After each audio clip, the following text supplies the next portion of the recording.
peças aqui foram fabricadas com a ajuda de uma máquina-ferramenta. E essa máquina-ferramenta é uma das mais usadas em vários setores da indústria. Na teleaula de hoje, a gente começa a estudar mais um processo de fabricação, o torneamento. Na teleaula de hoje, você vai entender o que é torneamento, vai conhecer o torno, vai conhecer alguns de seus acessórios e vai estudar algumas de suas operações básicas. Você vai perceber que praticamente todos os conjuntos mecânicos que você imaginar têm peças torneadas. Então, vamos lá? O torneamento é um dos processos de fabricação mais antigos na história do homem. Essa técnica que está sendo utilizada aqui é basicamente a mesma desde a antiguidade. O torneamento começou em oficinas que fabricavam peças cerâmicas, como vasos, tigelas e potes. Agora, o torneamento só foi aplicado mesmo ao trabalho do metal no final do século passado. Mas olha só. E a base do processo usado na indústria é exatamente a mesma usada aqui.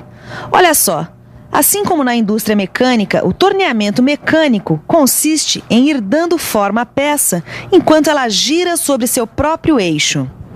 Caio e Tito, sempre que vocês estiverem fazendo um torneamento, vocês vão estar fazendo isso aí. Vocês têm uma peça que gira em torno do seu próprio eixo e uma ferramenta que vai desbastando essa peça, dando a ela a forma que vocês precisam. Agora, existem umas dicas fundamentais para que se consiga tornear uma peça. Bom, uma coisa eu tenho certeza. Aquela ponta ali que corta a peça tem que ser feita de um material mais duro do que o material da peça que vai ser cortada. É verdade. Muito bem, Caio. Essa é uma das condições para que exista a usinagem. Agora, aquilo que você chamou de ponta é uma ferramenta de corte. E é claro que ela deve ser feita com material mais duro que o material da peça. Claro. Mas, Silva, peraí, você falou em usinagem. O torneamento é uma espécie de usinagem? É sim, por isso que essa história da ferramenta de corte é muito importante. Como em qualquer processo de usinagem, o torneamento consiste na retirada progressiva do cavaco. Vejam, a ferramenta de corte tem que estar bem presa ao porta-ferramenta para que a força necessária para a retirada do cavaco possa ser feita sobre a peça. Só assim a gente tem um corte contínuo e regular. Mas, Silva, para que a retirada do cavaco aconteça, você precisa de movimento. É isso mesmo, Caio. Na verdade, você precisa de 3 movimentos. O primeiro movimento é o principal do torno. É o movimento de corte, que é o movimento rotativo realizado pela peça.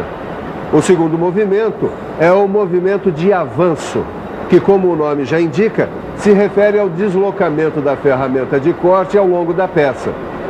Finalmente, aí está o movimento de penetração, que é o que determina a profundidade do corte. Nesse movimento, a ferramenta é empurrada contra a peça, regulando a profundidade do passe e a espessura do cavaco. É isso aí. Você viu como é simples? Se você fizer essa mesma operação, variando apenas a amplitude dos movimentos ou a posição e o formato da ferramenta de corte, dá para fazer inúmeras peças diferentes. Por exemplo, peças cilíndricas torneadas externamente, como essa aqui, ou peças cilíndricas torneadas internamente. Peças com superfícies cilíndricas cônicas externas, ou como essa aqui, peças com superfícies cilíndricas cônicas internas. E ainda, peças com superfícies roscadas externas ou internas.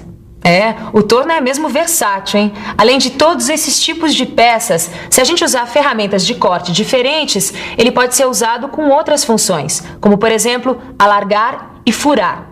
Basta trocar a ferramenta de corte. Vamos aproveitar para conhecer de perto algumas delas? Essas ferramentas são acopladas ao porta-ferramentas e elas são responsáveis pela retirada do cavaco e às vezes até pelo acabamento da peça. Bom, existem vários tipos. Cada uma delas desbasta a peça de uma maneira determinada, obedecendo os critérios de fabricação da peça. Por exemplo, essa aqui é uma ferramenta de sangrar. Essas duas servem para facear. E essa aqui é usada para abrir roscas.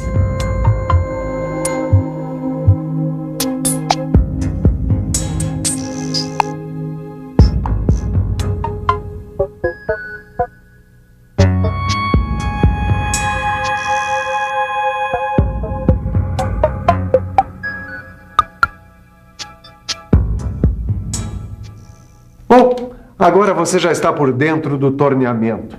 Quer dizer, nós já vimos como o cavaco é retirado no torno. Conhecemos algumas peças que podem ser fabricadas nele. E vimos também algumas ferramentas de corte que podem ser acopladas ao torno dependendo da operação que você vai executar. Vamos conhecer agora a estrela dessa história. Vamos conhecer melhor o torno. Este torno que eu tenho aqui na minha oficina é um torno universal. Apesar do nome, é o torno mais simples que existe. Mas para mim é o que interessa, porque eu não tenho uma produção em grande escala. Aliás, eu normalmente trabalho com peças que têm medidas especiais e por isso precisam ser feitas manualmente. E não compensa usar um torno automático para fazer apenas uma peça. Mas isso já é outra história. Vamos ao torno. Olha aí o nosso torno universal. As peças que a gente vai conhecer agora estão presentes em todos os tornos. Eles podem variar de tamanho, podem ter outros acessórios, podem ser automatizados, mas as peças vão ser sempre basicamente as mesmas. Todo torno tem um barramento. Aí está o cabeçote fixo e o cabeçote móvel. Os fusos fazem parte do sistema de deslocamento da ferramenta. A vara também. Essa peça aí é chamada de torre. Ela faz parte do conjunto responsável pela fixação da ferramenta.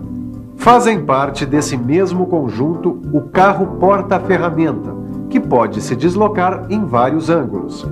O carro transversal, que se desloca perpendicularmente ao eixo da máquina. E o carro principal, que se desloca longitudinalmente, ou seja, ao longo do eixo do torno. Finalmente, aí estão as manivelas e alavancas que comandam os movimentos e as velocidades da máquina. É isso aí. Todos esses itens são comuns a todos os tornos. O que varia é a capacidade de produção, o tamanho das peças, os comandos que podem ser computadorizados. Mas no fundo, os componentes são sempre os mesmos. E tudo isso para fazer o torneamento das peças. Agora, tudo isso não adianta nada se a gente não fizer uma coisinha básica antes de começar o torneamento. Prender a peça. E prender muito bem. A fixação da peça e da ferramenta são fundamentais para um bom torneamento. Olha aí, Caio, para fixar a peça a gente usa uma placa. A mais comum é a placa universal de 3 castanhas, olha lá. Deixa eu ver, Tito. Olha aí, ó. A placa, as 3 castanhas. E olha só, elas são raiadas, ó. Exatamente. Ó, dá uma olhada nos degrauzinhos ali. São eles que servem para fixar a peça. Bom, vamos ver mais um pouco? Vamos lá. Olha aí. Com essa chave, a gente aperta as 3 castanhas simultaneamente, prendendo a peça. Isso. No caso de uma peça cilíndrica como essa, repare que a fixação é feita pelas partes raiadas que estão mais próximas do centro da placa. Mas se a peça tiver formato de anel, por exemplo, aí o que vai fazer a fixação é a parte raiada externa. E aí, rapazes? Ô, Silva, a gente está observando como são fixadas as peças. Ah, que bom que vocês se interessaram pelo sistema de fixação de peças. Né? E já chegaram a alguma conclusão? Já. A gente já sacou a história da placa universal de 3 castanhas, como ela é usada para fixar peças cilíndricas ou em forma de anel. Ah, é? Então vamos ver se vocês estão bons mesmo, tá? Vamos ver como é que se faz a fixação de uma peça como essa em forma de disco. Bom, Bom, aí a gente usa as castanhas invertidas, não é? Mas vamos aproveitar o trabalho do Polarini aqui. Polarini, por favor, mostra para eles como é feita a fixação. Olha aí as castanhas invertidas, estão vendo? Sempre que vocês precisarem fixar uma peça em forma de disco, vocês devem substituir as castanhas normais pelas castanhas invertidas. Isso porque o próprio degrau da castanha facilita e muito o apoio e a centralização da peça. Como você já sabe, a produção de qualquer peça pede várias etapas. Normalmente, quando uma peça chega para ser torneada, ela já passou por outras operações. Essas operações podem ser a fundição, a laminação, o corte e assim por diante. O importante é lembrar que sempre que uma peça passa por uma dessas operações, é comum prever uma sobra de metal suficiente para as operações de usinagem pelas quais a peça ainda vai passar. Por isso, a primeira operação a ser feita no torno é criar uma superfície plana numa das faces da peça. Essa superfície vai servir de referência para as outras medidas dessa peça.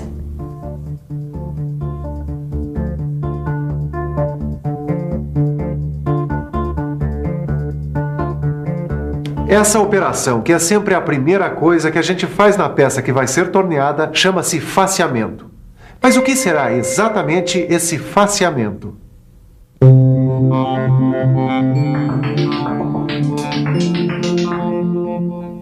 Facear, como o nome já diz, é criar uma face. Uma face plana que vai ser a referência para as medidas da peça. Vamos imaginar que a peça a ser fabricada tenha um rebaixo externo. O comprimento desse rebaixo vai ser medido a partir da face criada na operação de faceamento.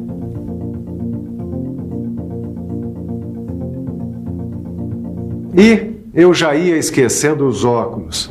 Esse é um item que a gente não deve esquecer nunca. A segurança.